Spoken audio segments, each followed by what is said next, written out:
Приветствую вас, уважаемые слушатели. Сегодня мы разберем графические методы решения задач с параметром. И для начала рассмотрим неравенство с модулем. Но прежде чем говорить о сути графического метода, вот давайте проанализируем вначале на примере этого неравенства. Здесь две переменные, поскольку одна переменная — это x, и вторая переменная — это параметр a. Причем мы видим, что параметр a в первой степени. Поэтому для начала мы можем построить график вот этого неравенства в системе XOA. Ну а дальше, по сути дела, мы и будем применять графический метод. Итак, первое, что мы должны сейчас с вами сделать, это построить график вот этого неравенства. Что значит построить график? То есть найти множество точек с координатами XA, удовлетворяющих данному неравенству. Но здесь два модуля. И, естественно, мы должны с вами вначале раскрыть модули по определению. Давайте посмотрим. X минус A — первое подмодульное выражение. Значит, оно меняет знак при переходе через точку x равная единице. X равная a. И у первого x минус единица критическая точка — это единица. Ну, давайте вот начнем оформление. С одной стороны, значит, если x больше либо равно единице, то первое подмодульное выражение оно будет неотрицательно. Рассмотрим знак второго подмодульного выражения. Это x минус a, вот здесь напишу меньше нуля, сверху x минус a больше нуля. Тогда в первом случае мы имеем с вами x минус единица. Так, больше либо равно можно брать. Так, плюс x минус a. Что мы видим? Первый модуль раскрывается со знаком плюс. Вот мы раскрыли. И второй модуль на этом множестве тоже раскрывается со знаком плюс. Меньше либо равно 3. Во втором случае x минус единица остается, поскольку на этом множестве подмодульное выражение больше либо равно нуля. А вот на множестве, когда x минус a меньше нуля, модуль раскрывается следующим образом. Значит, минус x плюс a меньше либо равно 3. Ну, давайте упростим. Тогда назовем вот первое неравенство единичка, второе неравенство двоечка. Первое неравенство 1 принимает вид, обратите внимание, это 2x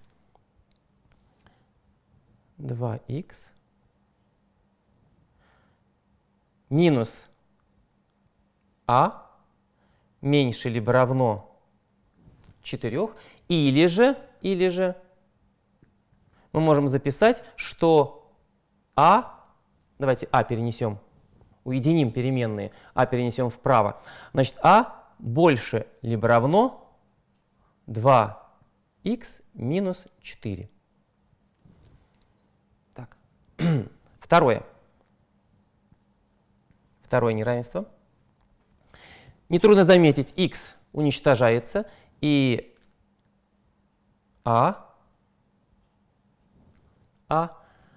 меньше либо равно 4. Так, в первом случае мы расписали, какие будут у нас неравенства на данном множестве. Второй случай, второй большой случай, это когда x меньше единицы, он распадается также на два подслучия. Первый подслучай — это когда x минус a больше либо равно нуля. Второй подслучай, когда x минус a меньше нуля.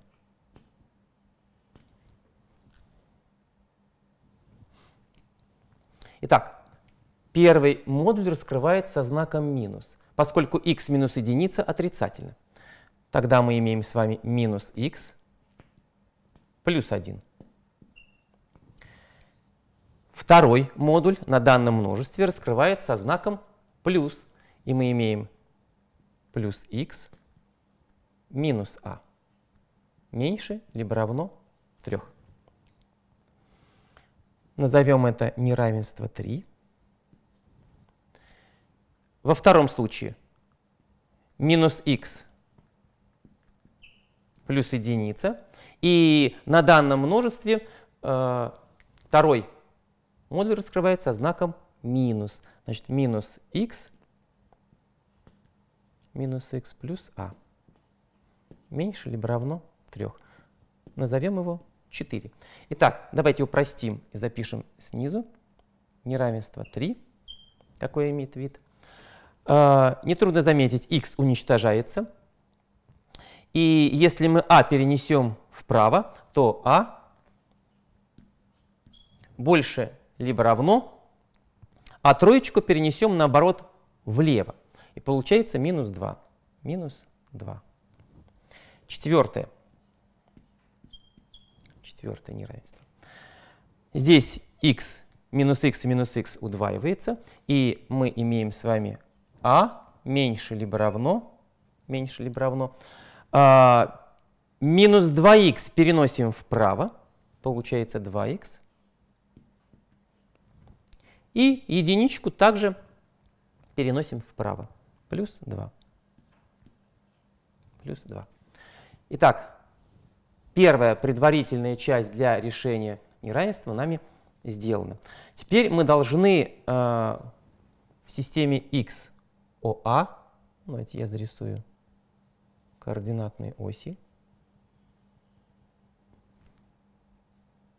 Это ось А и ось х.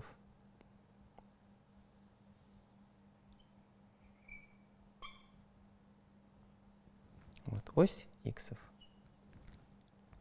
Зададим масштаб.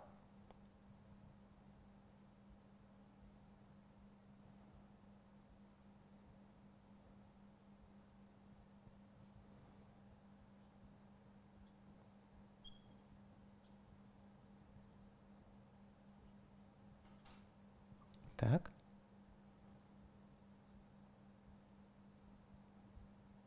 Минус 1, минус 2, минус 3 и по вертикали. Минус 1, минус 2, минус 3. Достаточно. Что мы видим? Мы видим, что у нас x равно единице. Вот у нас критическая точка. Значит, x равно единице. Давайте мы выделим это значение, и я проведу пунктирную линию. X равно единице.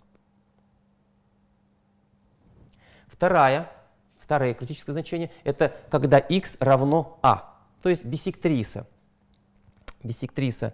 Давайте, чтобы здесь масштаб был проще, я построю точку 4, 4 и проведу эту биссектрису.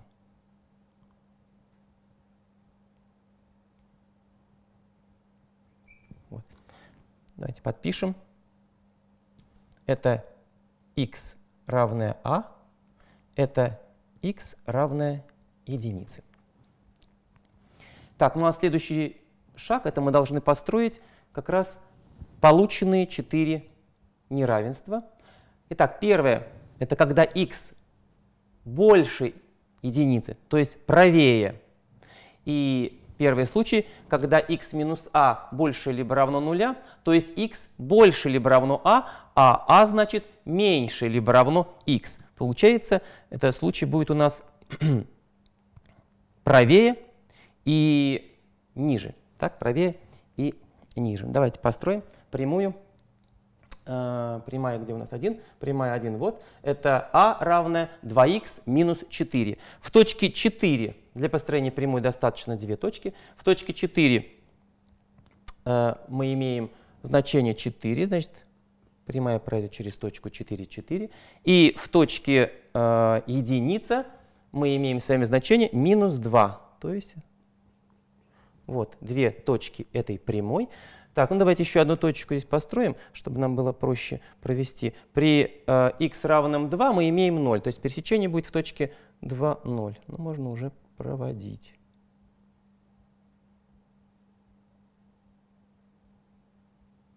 Вот. Так, ну чтобы было понятно, я здесь сделаю выноску и подпишу. А равно... Так, а равно 2х минус 4. 2х минус 4. А теперь давайте посмотрим, какое же множество точек нас устраивает. Еще раз. Мы должны быть правее x равно единице, ниже биссектрисы. И если посмотрим на 1, а должно быть больше, то есть выше. Ну, давайте заштрихуем. Я это покажу. Хотя давайте штриховать пока не будем. А для себя мы выяснили, что, чтобы не загромождать рисунок, что у нас получится вот такой вот треугольничек пока. Так, следующий случай, когда это 2. А равное 4. Значит, а равное 4 это, собственно, вот этот вот отрезочек будет. Почему? А потому что мы работаем для значения x по-прежнему больших единицы. И когда, обратите внимание, x минус а меньше нуля, то есть а больше, чем x, выше. Итак, мы уже с вами имеем вот это множество, этот большой треугольничек, множество точек этого треугольника удовлетворяют нашему неравенству. Ну, давайте доделаем до конца задачу. В случае 3, значит, в случае 3 мы имеем с вами а равное минус 2.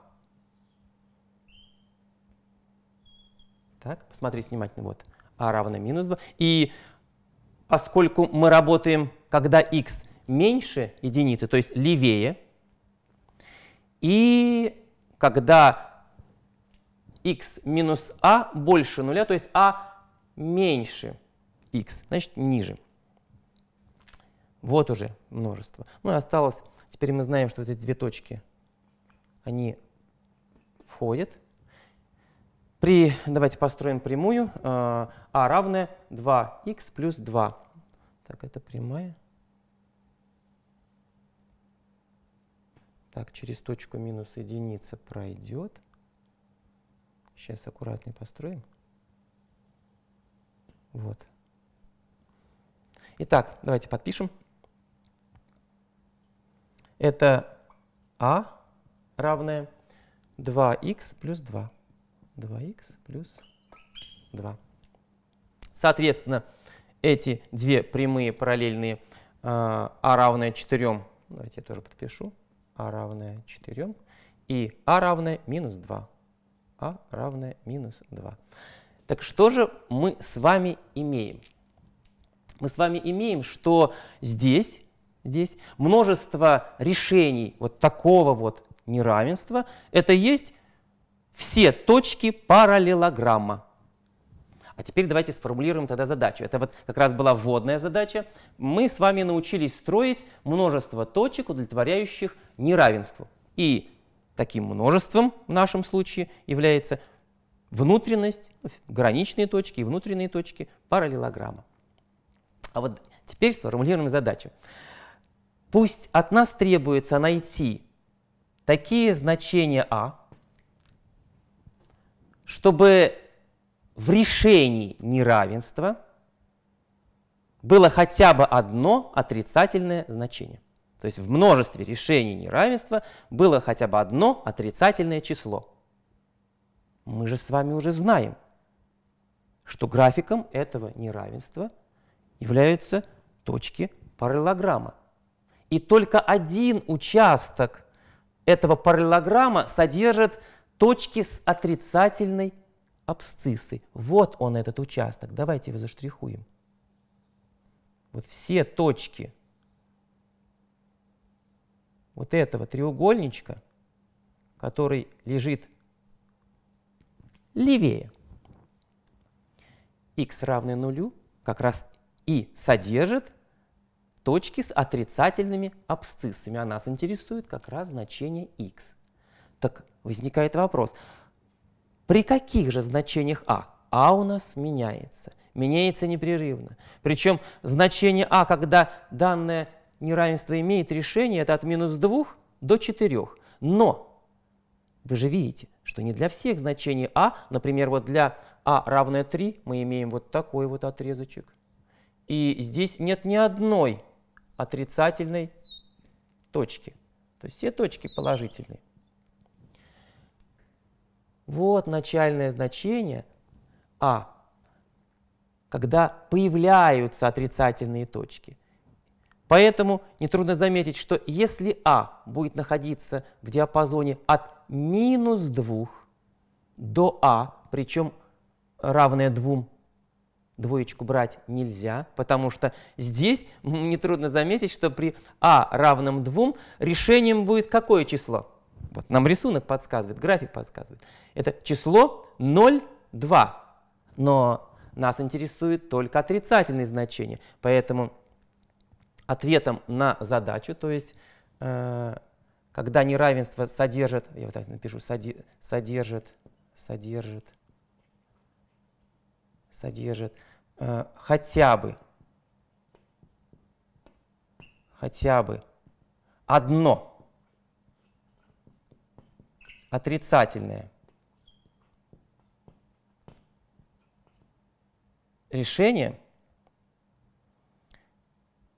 ну хорошо, значение у меня,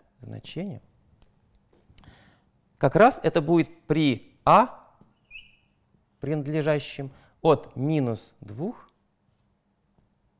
-2 берется, до 2, а вот двоечка не берется. Потому что мы с вами выяснили, что при x равном 2 у вас будет вот такой вот отрезок. То есть вот такие значения x. Но здесь нет ни одного отрицательного числа. Итак, задача решена полностью. И мы даем ответ, что при а от -2 до 2, не включая, среди решений неравенства обязательно будет содержаться отрицательные значения. Это вот был первая задача на геометрический метод решения задач с параметром. И мы с вами, давайте резюмируем, построили график неравенства. И из этого графика выяснили, при каких же значениях параметра а, прямая а равная константа, пересекает данное множество с отрицательными в точках с отрицательными абсциссами. Вот как раз это будет множество заштрихованный треугольник. Следующий этап мы с вами разберем другую задачу на применение графического метода, и она сейчас появится на экране. Теперь перед нами стоит такая задача. При каких значениях параметра а уравнение имеет единственное решение? Конечно же, такую задачу можно решать аналитически, но давайте разберем графический способ решения этого уравнения. Здесь мы поступим следующим образом. Мы можем по отдельности построить график левой и правой части. Давайте этим и займемся. Y равное ax минус единица. Нетрудно заметить, что это прямые. Линейная зависимость — это прямые. Но какие прямые? У них угловой коэффициент а. И все эти прямые проходят через точку с абсциссой, с ординатой -1. а абсцисса 0. То есть это пучок прямых. Значит, пучок прямых. Пучок прямых, проходящих через точку, все они проходят через точку 0, минус 1. Нетрудно заметить, что если мы вместо x поставим 0, то есть это точка пересечения с осью ординат. 0 минус единица. Так, рассмотрим вторую часть. И построим график y равное корень квадратный из 8х минус х квадрат минус 15.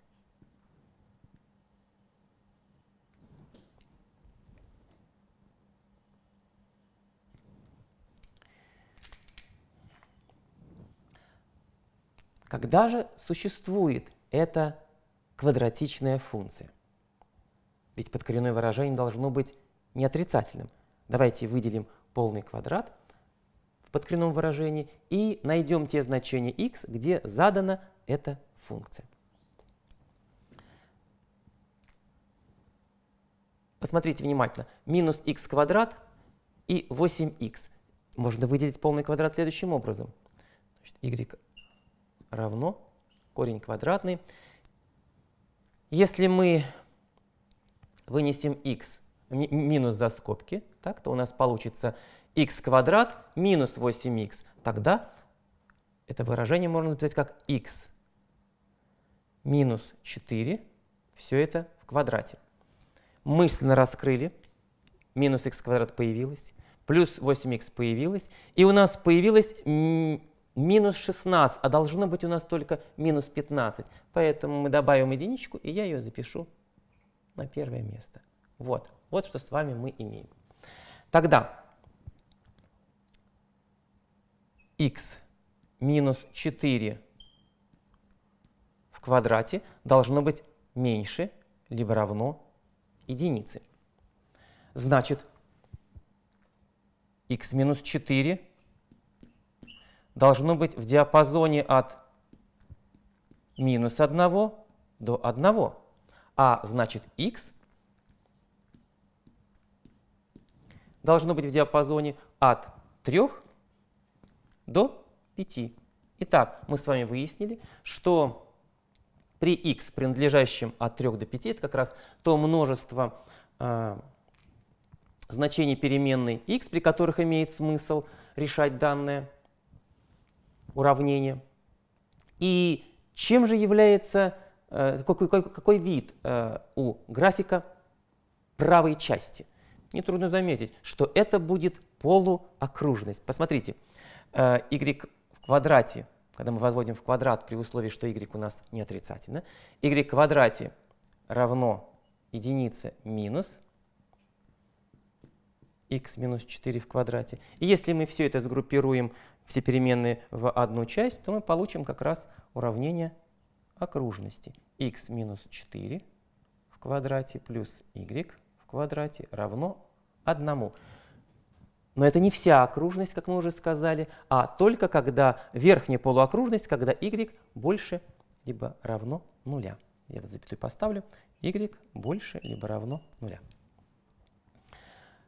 Какой центр этой окружности? Значит, окружность с центром в точке 4, 0. И радиус окружности, давайте напишем r, равно единице. Вот он как раз справа. Это квадрат радиуса. Все, в принципе, мы теперь с вами подвели задачу. И мы имеем прямые и имеем полуокружность. И что нас интересует? Нас интересует, когда же график левой части и правой части пересекаются только в одной точке. Вот этот как раз случай мы должны с вами выявить. Это и будет ответом на нашу задачу. Для этого мы должны построить с вами график отдельно левой и правой частей. Этим мы сейчас и займемся. В системе координат x, y мы построим полуокружность, верхнюю полуокружность, и построим пучок этих, ну, несколько прямых, а их бесконечно много.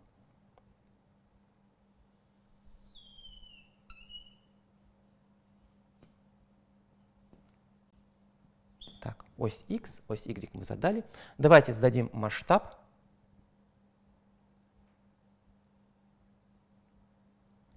Так. Но нас интересовать будет значение от 3 так, до 5. Мы выяснили с вами. Вот центр окружности будет вот в этой точке. Точке 4. Так, это единичная полуокружность. Давайте зарисуем ее.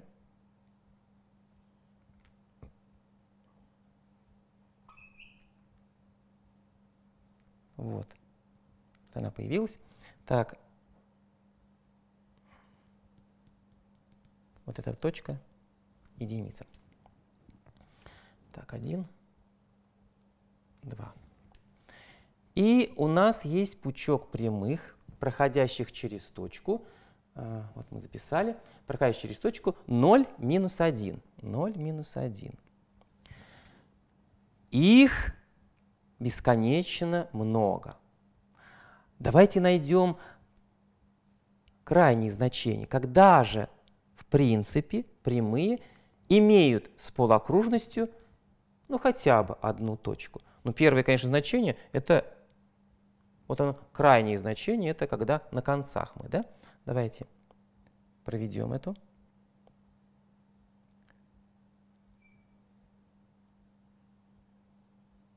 Прямую.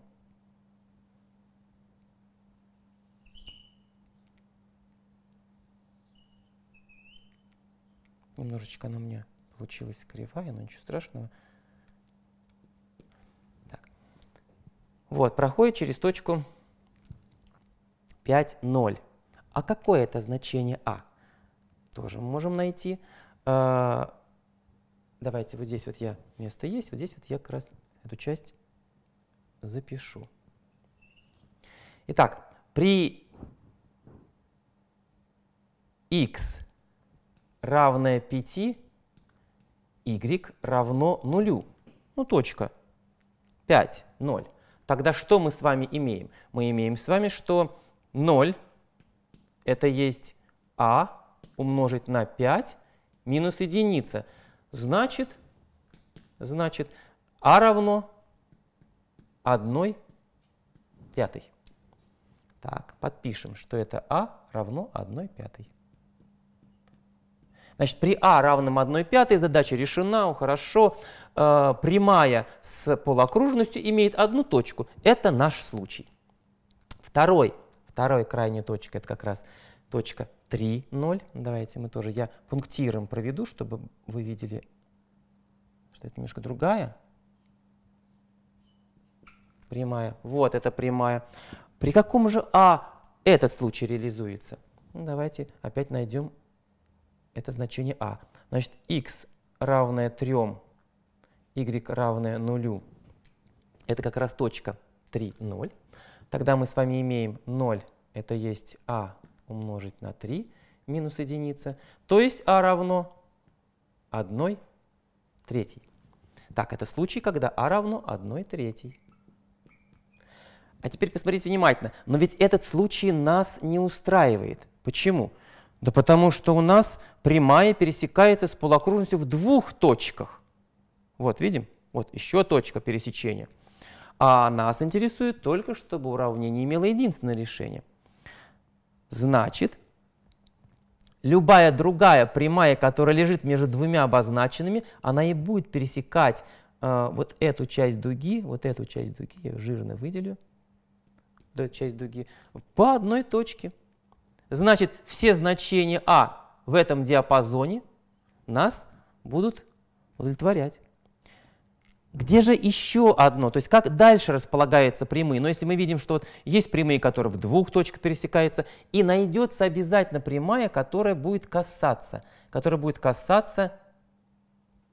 окружности.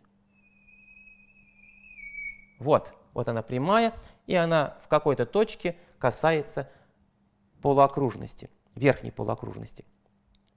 Посмотрите, как найти вот это. значение. Ведь тогда уравнение имеет одно решение. Давайте просто аналитически решим это уравнение и выясним, при каком же значении а вот эта прямая пересекает, даже не пересекает, а касается окружности в одной точке. Итак, возведем в квадрат. Ну, при условии, конечно, что ax минус единица больше нуля, мы об этом уже говорили. Мы работаем только на множестве x от 3 до 5, поэтому пока возводим в квадрат и находим значение а и x. Так, получается а в квадрате x в квадрате минус удвоенное произведение 2ax плюс единица. Это квадрат левой части.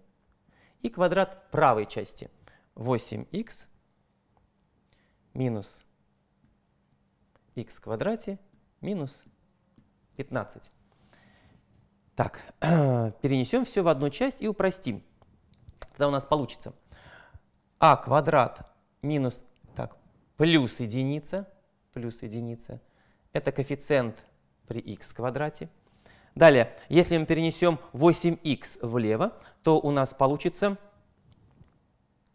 минус 2, в скобочках, а плюс 4, так, стоп, а минус 4 мы переносим влево, а минус 4,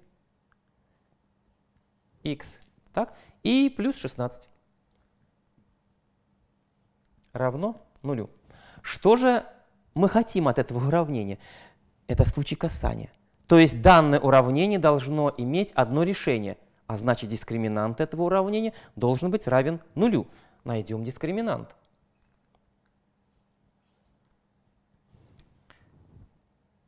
Квадрат второго, значит 4а минус 4 в квадрате минус 4, ну я подробно напишу, 16 и а квадрат плюс 1. Вот он дискриминант, и он должен быть равен нулю.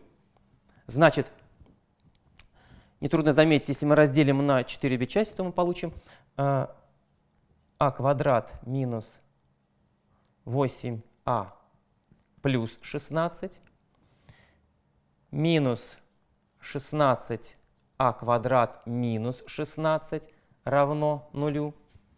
Значит, 16 у нас уничтожается. Так? И мы с вами имеем минус, все правильно. Мы с вами имеем минус 15а квадрат, минус 15а квадрат.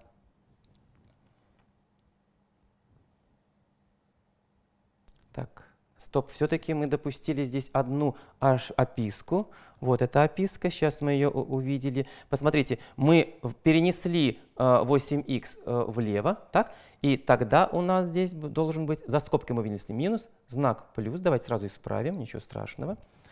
Так, тогда у нас плюс появляется вот здесь. Так. Тогда, когда мы раскрыли полный квадрат, плюс у нас появляется вот здесь. Так. И мы с вами имеем минус 15а квадрат, все правильно, и плюс 8а равно нулю. Данное уравнение можно разложить на множители, если вынесем а за скобочки. Мы получим с вами, что минус 15а плюс 8 равно нулю. И тогда мы получаем два значения. Но с одной стороны а равное нулю. А что такое а равное нулю? Если а равно нулю, то мы с вами имеем прямую y равная минус единице. Она получилась, но где она на рисунке? А на рисунке она как раз находится вот здесь. Я давайте дострою всю окружность, чтобы вам было понятно, откуда взялся этот корень. И вот он случай, который тоже со всей окружностью имеет одну точку касания. Но нас этот случай не интересует, поскольку мы с вами работаем только с верхней полуокружностью. Поэтому а не равно нулю. Но тогда второе значение это получилось, что 15а равно 8, и значит а равно 8/15. А равно 8/15. Итак, это случай, когда а равен 8/15. Геометрический способ помог нам быстро отделить те значения параметра, при которых уравнение будет иметь одно решение. И какой же ответ нами получен? Посмотрите внимательно. Значит, если прямые будут лежать вот в диапазоне между первой и второй прямой, вот здесь, то будет как раз одна точка пересечения. Далее, вот пунктирная прямая при а равном 1/3 дает две точки, и далее также будет две точки. То есть, когда прямые находятся в диапазоне между второй и третьей прямой, будет две точки. И, наконец, только случай касания даст одно решение. И мы можем записать ответ, что а принадлежит такому множеству. От 1/5 можно брать 1/5? Да, конечно. 1/5 брать можем. В этом случае у нас будет решением одна точка. Вот эта точка. 5, 0. Да? 5. Х равно 5. Поэтому берем 1/5. А можно ли брать 1/3? Мы выяснили с вами, что в этом случае будет две точки пересечения, поэтому 1/3 брать нельзя. 1/3, круглая скобка. И последнее значение, которое мы нашли, это 8/15. Таким образом, при а из данного множества уравнение исходное будет иметь одно решение. Задача решена полностью.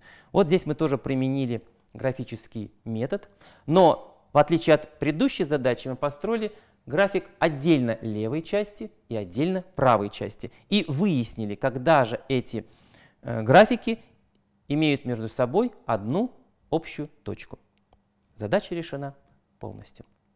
Мы продолжаем изучать графические методы решения задач с параметрами и рассмотрим следующую задачу. Найти все такие значения параметра а, при которых решениями неравенства логарифмического будут все члены некоторой бесконечно убывающей геометрической прогрессии. Ну, действительно, в самом начале, при прочтении задачи, надо ответить на вопрос, что значит члены некоторой. Это означает, что в решении всегда найдется какая-то бесконечно убывающая геометрическая прогрессия. А чем характеризуется, сразу возникает вопрос, бесконечно убывающая геометрическая прогрессия? Ведь что такое бесконечно убывающая? Общий член этой прогрессии стремится к нулю. Значит, нуль должен быть предельной точкой множества решений. Но пока мы даже не знаем, что представляет из себя множество решений. И здесь на помощь как раз приходит графический метод. Давайте построим график решения данного неравенства. Но для этого надо, конечно же, вначале упростить это неравенство. И воспользуемся методом рационализации. То есть, я напомню этот метод. Если у нас есть неравенство, логарифм по основанию а f от x, который меньше, либо равно, как у нас, логарифму по основанию а g от x, то при условии, что а больше нуля не равно единице, f и g положительные функции, я напишу это равносильно вот такой системе. С одной стороны, а больше нуля, запятая а не равно единице. С другой стороны, f от x больше нуля и g от x больше нуля. Тогда f от x минус g от x умножить на а минус единицы также будет меньше либо равно нуля. Вот воспользуемся этим теоретическим фактом. Но для начала заметим, что двойку мы можем представить в виде логарифма. Итак, где же, для каких значений а и x имеет смысл данное неравенство? Запишем условие. Значит, первый шаг — это запишем условие. Значит, условие. С одной стороны, обратите внимание, у нас переменная а находится под корнем. Значит, подкоренное выражение должно быть больше нуля. Так, а больше нуля. С другой стороны, мы выяснили, что основание логарифма не может равняться единице. Значит, а не равно 1/2. Итак, это ограничение на основание логарифма. С другой стороны, это а плюс 2х минус х в квадрате должно быть больше нуля. Вот все ограничения, которые мы должны с вами учитывать. Ну вот последнее неравенство можно записать в более удобном виде, и я выражу его вот здесь. Получается а больше х в квадрате минус 2х. Вот теперь мы уже представляем, что мы можем с вами перейти в плоскость XOA и в этой плоскости построить все это множество. Так, ну воспользуемся равносильными преобразованиями, и тогда, значит, второй шаг, мы запишем равносильное неравенство. Корень из 2а минус единица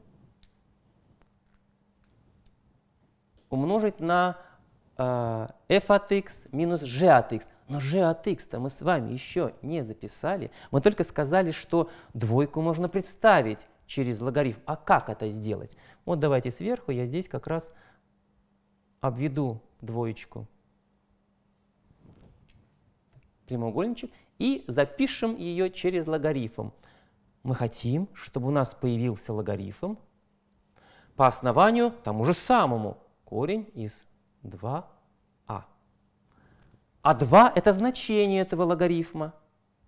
Значит, по знакам логарифма будет стоять просто 2а. Ведь что такое логарифм? Это показатель степени. Значит, двоечка — это показатель степени, в которую нужно возвести основание, и как раз мы получим 2а. Тогда можно записать, что а плюс 2х минус х в квадрате минус 2а, это как раз мы записали вот эту первую скобку f от x минус g от x, и тот же самый знак меньше либо равно нуля. Вот. Ну, задача упростилась. Мы с вами избавились от логарифма. Давайте обратим внимание, что знак первой скобки зависит от знака разности 2а минус 1. Почему? Мы можем умножить на сопряженное корень из 2а плюс единица, а это выражение будет положительно всегда. И тогда получим, что 2а минус единица. Здесь давайте упростим. Еще раз я напомню, что мы сделали. Мы умножили обе части на скобку. Корень из 2а плюс 1. Для чего? Для того, чтобы потом воспользоваться формулой разности квадратов. И у нас появилось 2а минус единица. Так, этот шаг понятен. Чтобы не загромождать решение, я уберу эту запись. И давайте упростим вторую скобочку. 2х минус х в квадрате минус а. меньше либо равно нуля. Так, ну вот. Теперь наша задача решить вот это неравенство, то есть построить множество точек в плоскости XOA, удовлетворяющих этому неравенству. Давайте поступим проще. И данное неравенство распадается на два условия. Первое. С одной стороны, когда 2а минус единица меньше либо равно нуля, а тогда 2х минус х в квадрате минус а больше либо равно нуля, или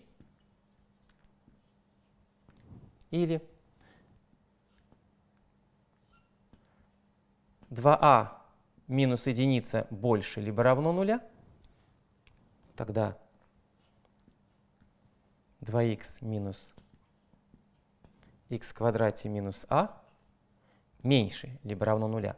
То есть что мы сделали? Произведение меньше либо равно нуля, когда скобки разных знаков.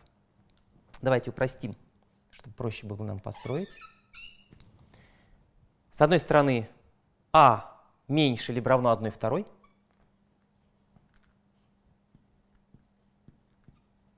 Это первое неравенство системы. А с другой стороны, обратите внимание, можно а перенести вправо. Значит, а мы выражаем опять переменную а через x. Значит, а, и будем строить график функции. Мы же сказали, что у нас сегодня графический метод решения задач. И мы построим график вот этого неравенства. Значит, а меньше либо равно минус х в квадрате плюс 2х. Значит, плюс 2х. Это первая. Вторая система. Когда а больше либо равно 1/2, так? И а больше либо равно минус х в квадрате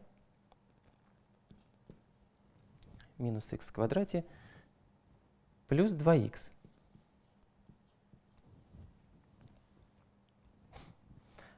Таким образом, у нас с вами появилось несколько линий. Первое. Обратите внимание, это а не может равняться 1/2. Значит, с учетом нашего условия. Значит, это прямая а равная 1/2 будет выкалываться.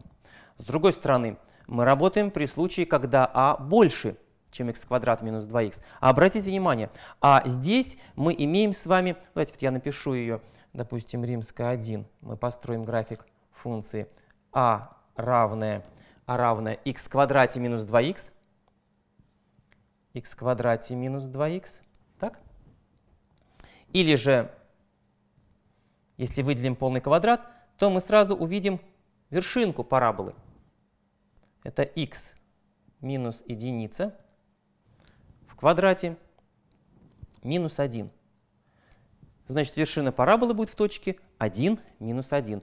А чем отличается парабола 1 от параболы 2? Вот я сейчас умещу здесь и тоже запишу вторую параболу. Это а равная минус х в квадрате плюс 2х.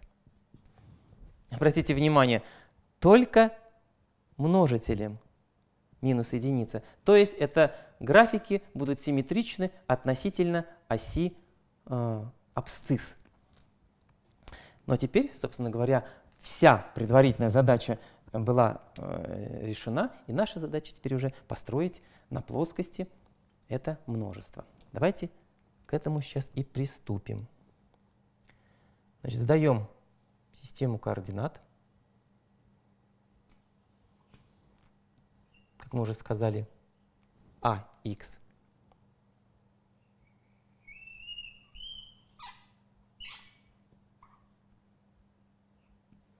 Вот. Задаем масштаб.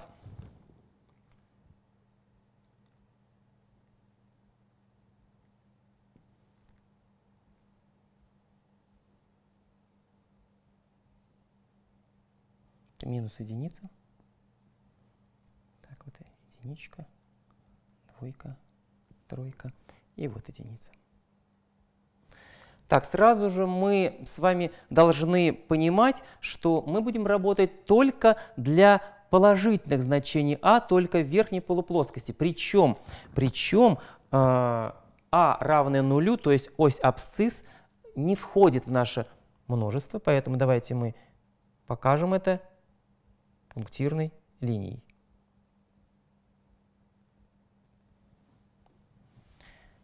Точка 0, 0, само собой, тоже не входит в наше множество. Так, ну давайте построим теперь прямую а равная 1/2. Она тоже выкалывается. Вот у нас половинка. Эта прямая тоже будет выкалываться. Так, а равная 1/2.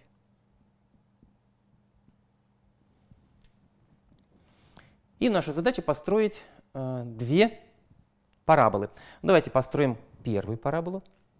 Вершина в точке, как мы уже сказали, 1, минус 1. То есть вершинка будет у нас вот здесь. Эти значения выкалываются, поэтому мы будем изображать параболу пунктирной линией. Так, ну и значение в точке 3 будет у нас четверка. Так, я вот проведу. Все. Вот. А должно быть больше. То есть нас интересует вся внутренность вот этой множества точек, лежащих внутри этой параболы. Так, мы ее построили. Тогда несложно построить и параболу 2,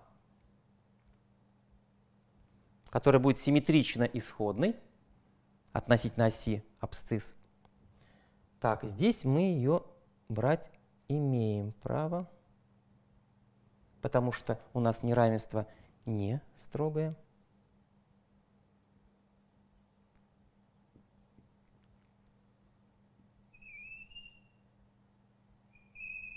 Так вот. И уходим. Так, ну а теперь давайте заштрихуем то множество точек, которое нас, собственно говоря, и устраивает. Итак, первая система, посмотрите внимательно. А меньше 1/2, то есть ниже. А больше нуля, то есть выше. И сказано, что А меньше, то есть ниже второй параболы. Значит, это будет все множество точек, лежащих вот в этой части. Причем нетрудно заметить, что граничные точки, вот эти точки, они выкалываются. Давайте я вот так вот обозначу, чтобы было понятно, что здесь у нас выколотая точка. И, наконец, вторая система. А больше, значит, А больше 1/2, то есть выше. Но в любом случае мы не можем выходить за рамки ограничивающей параболы. Вот оно основное условие. Но мы должны быть выше параболы с минус х в квадрате плюс 2х. Поэтому это множество точек будет, я горизонтальной штриховкой это все укажу. Это будет у нас вот это множество.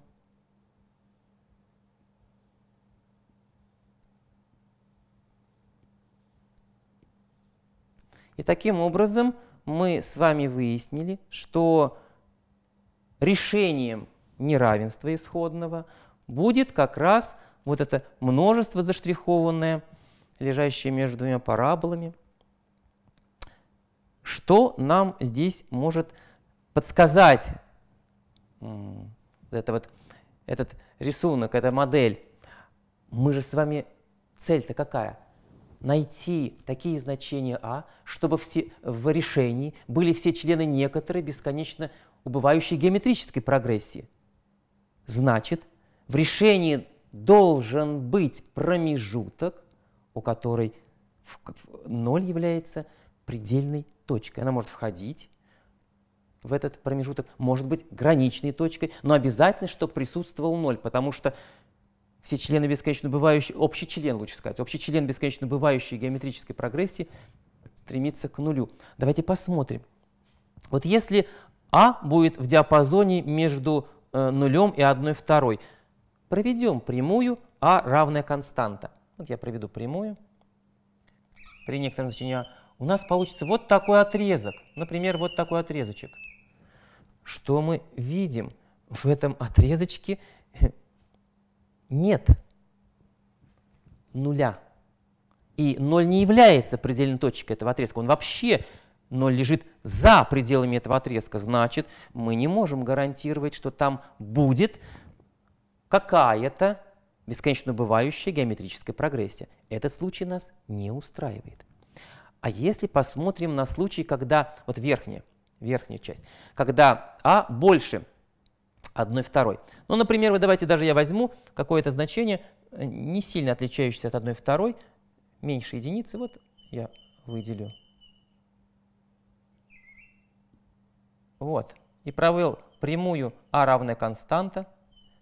Вот, утолщенная линия, да? И у нас получилось два промежутка. Ну, этот промежуток правый нас не интересует вообще, но в левом промежутке что мы видим? Там есть нулевая точка. Вот она, нулевая точка.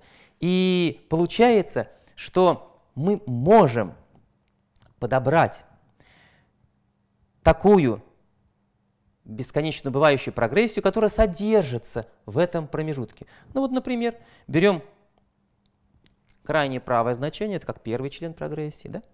И, допустим, знаменатель будет 1/2, будем делить пополам эти значения, и у нас получится бесконечно бывающая прогрессия. Мы нашли ее, то есть получили некоторую бесконечно бывающую прогрессию, которая содержится среди решений.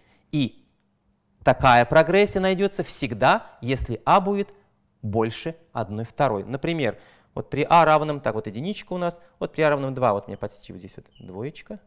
Вот при А равном 2 мы с вами что имеем? Вот, провели прямую А равная константа. Эта прямая пересекает данное множество по интервалу. В конце, обратите внимание, не входит. Вот видите, в конце здесь не входит, у нас выколотые точки. То есть будет интервал, но в этом интервале всегда 0 присутствует. Значит, мы всегда можем построить в этом интервале некоторую бесконечно бывающую геометрическую прогрессию. И тем самым ответ на задачи это А больше 1/2. То есть при А большем 1/2 в решении всегда будет некоторая бесконечно бывающая геометрическая прогрессия. Задача решена полностью. Итак, давайте мы резюмируем сегодняшнее занятие.